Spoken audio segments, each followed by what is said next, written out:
What's up guys, Mike here, the Detroit Borg, and today we finally get a chance to look at the iPad Pro, Apple's largest iPad and its most powerful iOS device. It's available in three configurations, a 32GB or 128GB Wi-Fi only model at $799 or $949, or you can get the 128GB version with cellular for $1079. This effectively means you will need to spend almost $300 extra to get a cellular version of the iPad Pro, which is also the only version with a GPS antenna for navigation. Now it's available in the same colors as the smaller iPads, including silver, gold, and space gray, and we will be taking a look at all of them in this video. The packaging is pretty familiar for Apple. We have the iPad's slender 6.9mm profile on the front of the box and the iPad Pro branding along the side in its appropriate colors. On the back we'll find our specs and details clearly marked, and in this case we have two 120GB cellular models and one baseline Wi-Fi model. First up, let's flip over the boxes so we can slice off the shrink wrap plastic. Removing all the plastic, we can flip over the boxes so we can lift the lids on all three of them. First up is Space Gray with its stealthy black bezel. Next up is Classic Silver with its bright white bezel. And following that, we have the Gold iPad Pro, which also sports a white bezel.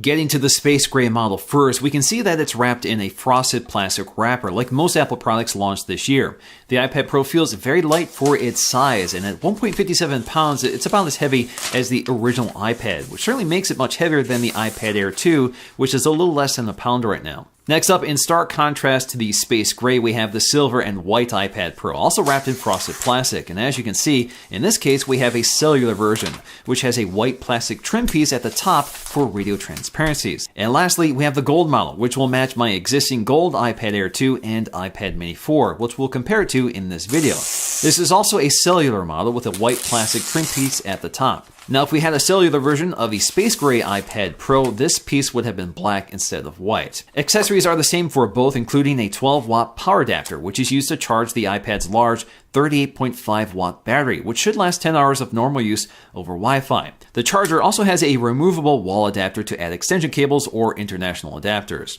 And of course, we need a lightning cable, so a USB Type-A to lightning cable comes included, which is nicely wrapped up. And lastly, we have a packet containing a SIM ejection tool, something you won't find included with the Wi-Fi models. Inside the packet, we'll also find a quick start guide, warranty information, and some white Apple stickers. Before we take a close look around, let's boot up our iPad Pros to get them set up for the first time. Incidentally, the boot screen on the iPads match the bezel colors for each iPad. Now, like the other iPads, the iPad Pro does incorporate Touch ID, which works with Apple Pay. The setup is a familiar process, and you can skip this if you want and set it up later.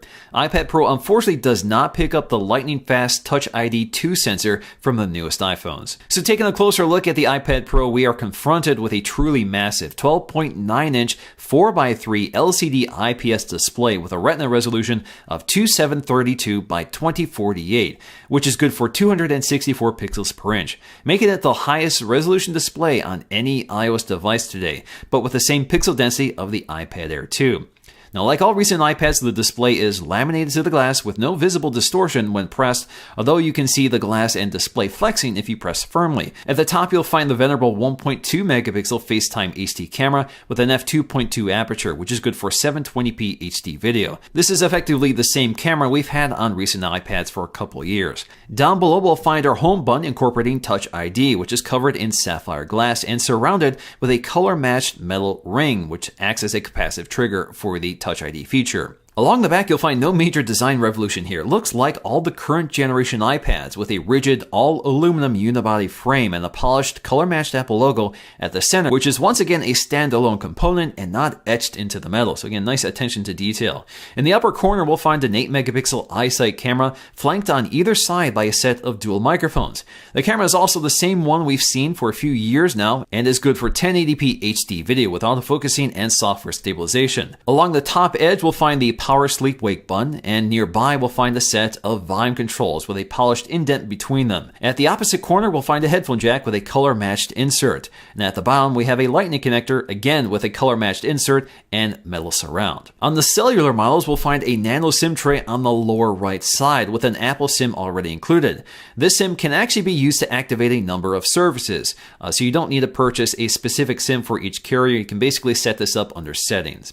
The iPad Pro also features a radically different speaker design than previous iPads, with speakers at all four corners. The iPad actually has resonance chambers milled into the metal frame and covered with a carbon fiber cap. This creates a very dynamic soundscape and lower resonance, which creates a much fuller and immersive sound. The iPad can also adjust speaker output depending on orientation, which means the speakers always sound balanced. Now, with these resonance chambers, there is a noticeable amount of vibration in the chassis, especially with the speakers at higher volumes. And if you're holding the iPad in landscape orientation, this means your palms are near these speakers, which can distort the audio even with another set of speakers to compensate. Audio does sound really impressive, and it's certainly the best audio experience on any tablet today, but my only complaint is that audio sounds a bit distant or muffled and not as crisp and clear as a set of front-facing speakers. Also unique to the iPad Pro is a new Smart Connector, which is a set of pins integrated into the side of the iPad, which can provide a data and power connection to accessories, such as the official Apple keyboard case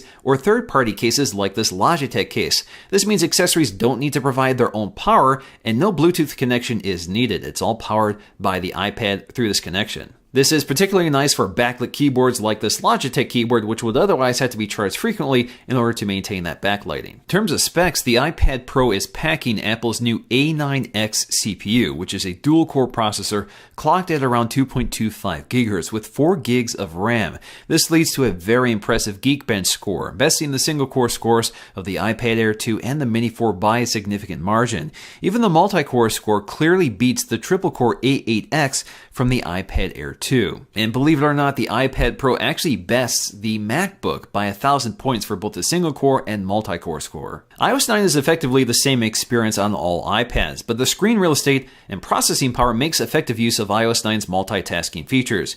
Now we have slide over that allows you to peek into apps by swiping in from the right edge in either portrait or landscape orientation. Or we can swipe to expand them for side-by-side windowing. This is only available for apps that support scaling, which includes all Apple apps. But effectively, this allows you to interact with two apps at the same time, and iOS 9 handles this very smoothly and seamlessly.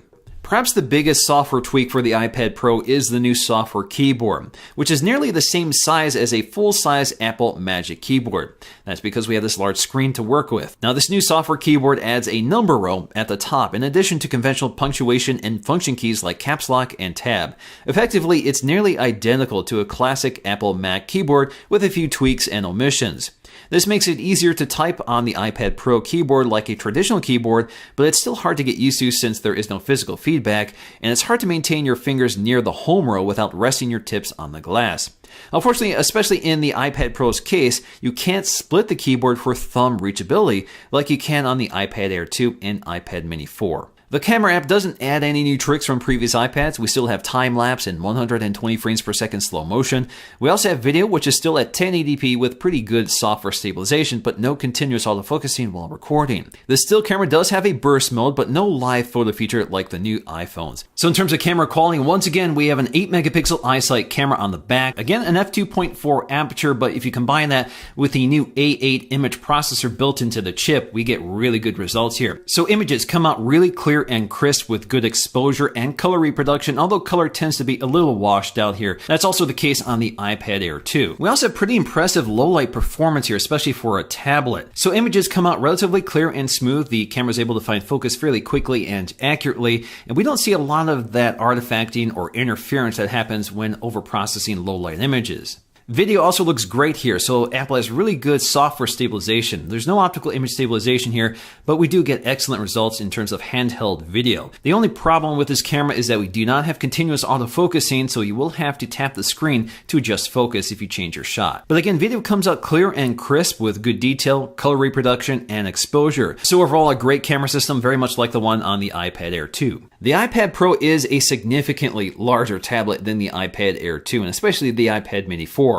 In fact, the iPad Pro has 70% more screen real estate than the iPad Air 2. Now, compared to some of Apple's laptops, the 4x3 iPad display is actually much larger than that of the MacBook, and it's closer to a 13-inch MacBook Pro. And once you start adding keyboard accessories, this actually turns into a fairly large laptop. We also get a host of new accessories for the iPad Pro. The two biggest ones are the Smart Keyboard. We're going to have to take a look at this in a separate video because it's not launching alongside the iPad Pro in retail stores. We also have the Apple Pencil, which is a stylus designed specifically for the more sensitive touchscreen of the iPad Pro. Again, we'll take a look at that in a separate video. We do get some cases for the iPad Pro, including a silicone case available for $79 in charcoal gray or white. We can also pick up a matching smart cover for $59, and just like other iPads, it magnetically attaches to the side of the iPad and folds up and puts the iPad to sleep or wakes it up. Ultimately, the iPad Pro is a tough one to categorize.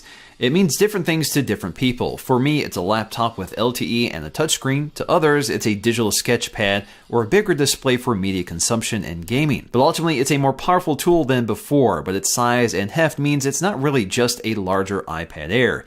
Using the iPad Pro is a very different experience, so the challenge for an iPad shopper is to determine what they need or what they want from their tablet or laptop. Alright guys, so before I go, what I want to know from you guys is how would you use your iPad Pro? Let me know in the comment section below. Alright guys, so that's going to do for me in this video. Hope you guys enjoyed it. Thanks for watching, and I'll see you again in the next video.